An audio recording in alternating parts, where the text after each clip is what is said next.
D'experts indépendants et de responsables du public. L'essentiel avec Aram Daoua.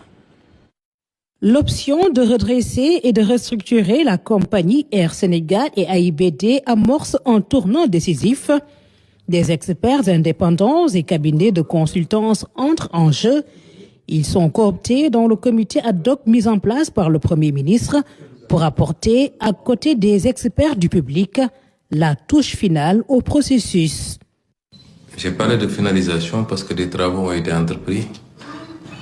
Un document a été ébauché et brièvement présenté la semaine dernière.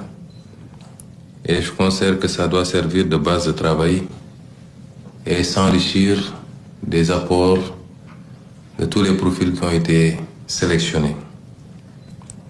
Je rappelle également que nous avions demandé depuis le Conseil interministériel de 2025, nous avions donné des instructions pour d'abord assainir la situation financière de ces compagnies, procéder à un certain nombre d'audits organisationnels, d'audits relatifs également au personnel et à beaucoup d'autres aspects.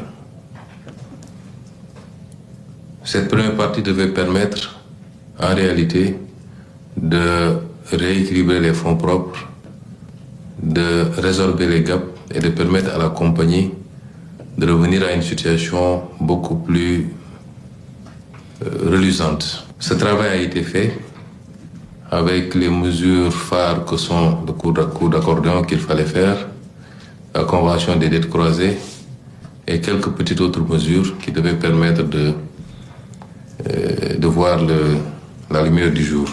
Ce travail a fait l'objet d'une restitution la semaine dernière, amendée par le Premier ministre qui réitère les orientations stratégiques à prendre en compte dans la finalisation de la restructuration. Ce que je ne voudrais pas, c'est qu'on reproduise les mêmes erreurs que par le passé. Et certains ici autour de cette table étaient là, les années 2023 et même antérieurement, et ont pu travailler sur des plans de relance de la compagnie Air Sénégal. Ils ont eu à exprimer leur avis la dernière fois. De toute évidence, on a l'impression de reproduire, pour une bonne partie en tout cas, les mêmes schémas. Et ça ne me semble pas de pouvoir produire les résultats que nous voulons pour cette compagnie, définitivement.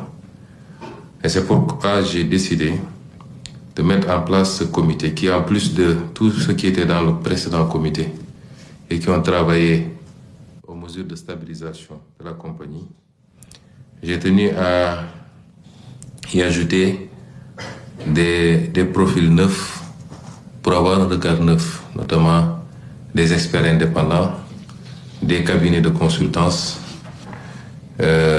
qui sont venus enrichir l'équipe que je félicite au passage, qui avait fait déjà le très bon travail.